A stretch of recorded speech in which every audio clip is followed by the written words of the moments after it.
Hey class, welcome back. Here's another example problem that I wanted to do for you guys from chapter 7, example problem number 1. So what we have is a situation where we have a skier here, and she's 58 kilograms with all of her gear, and she's going to be skiing down this slope here. As you can see, she skis down a distance s. She starts with some initial velocity and then gains speed as she goes, so she has a larger final velocity, and the slope's at a 25-degree angle. All right, and so if we look in the problem statement, we're told a few things. We can see that the angle is 25 degrees, so we know theta is 25 degrees. We're also told that she travels a distance, s equals 57 meters.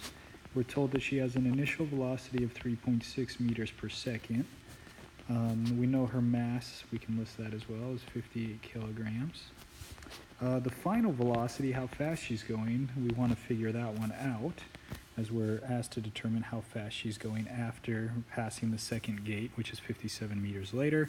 And we're told also that there's a kinetic coefficient of friction of 0.138. But you might look at this problem and be like, oh man, what am I even going to do? Right, she's going fast. You could try to think about some of the forces, finding acceleration, then using kinematics. That might work. Using our old methods, it would take 3 or 4 or 5 different steps, but you could do it that way. But since this is work energy, I'm going to show you how in one foul swoop, using the work energy theorem, you could actually tackle this entire problem. So if you remember, the work energy theorem tells us that work done on an object is going to be equal to the change in kinetic energy. All right? So the net work done on an object equals the change in kinetic energy. And in this case, if you look, work is only done by forces in the direction of motion. So if we look at our free body diagram, we're going to have work done by the component of weight down the force and work done by the friction force, right? So we could actually rewrite this. We're going to have work done by gravity minus work done by friction is going to be equal to our change in kinetic energy, which is 1/2 mass times final velocity squared minus 1/2 mass times initial velocity squared. Okay? And if you notice, I put a negative sign for the work done by friction because it's going up the hill. So it's 180 degrees from the direction of motion, and so I know it's going to be a negative amount of work.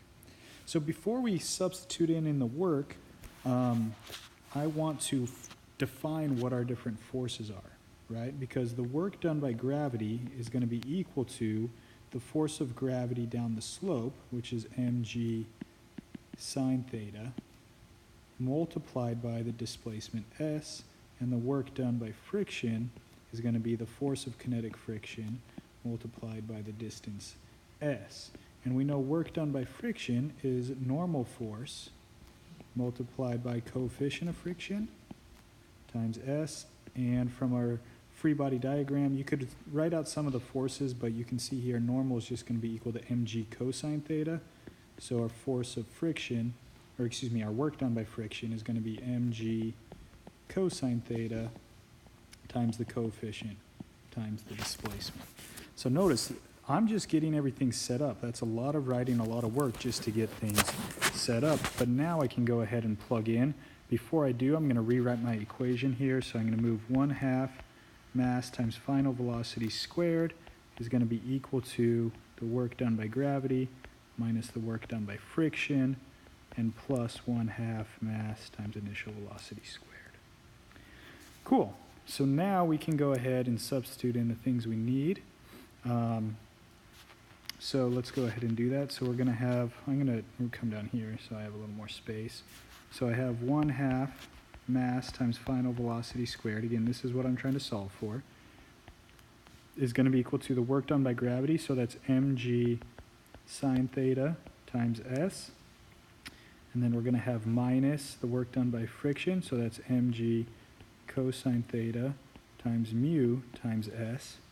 And then we still have plus 1/2 mv initial squared. Oh boy, howdy.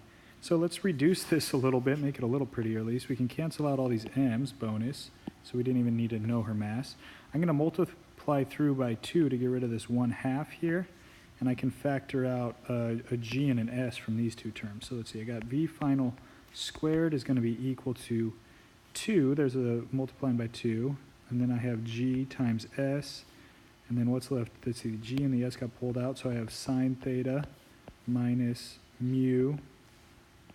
Should keep my subscript here. Mu cosine theta. So the g and the s got pulled out. And then multiplying through by 1/2, this 1/2 goes away. And so then I have plus v initial squared. Cool. So from there, we can just find the final velocity is just going to be the square root of all of this. 2 times 9.8 meters per second squared multiplied by s, which was 57 meters.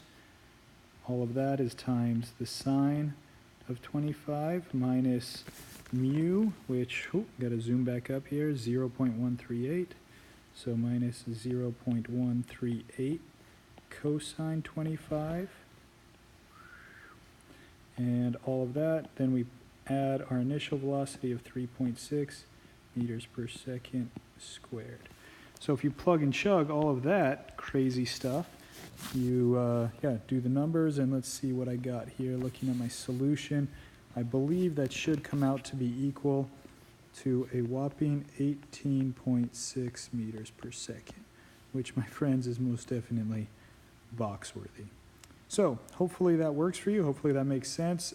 It's a challenging problem, but if you notice, once you get everything set up, you make sure you write up all your variables here. You get those set up. You also label your different forces and work and different things, and then you just plug it all in, and it falls out quite easily from one single equation. So give that a go. Let me know if you have any questions, and otherwise, have yourselves a box-worthy day.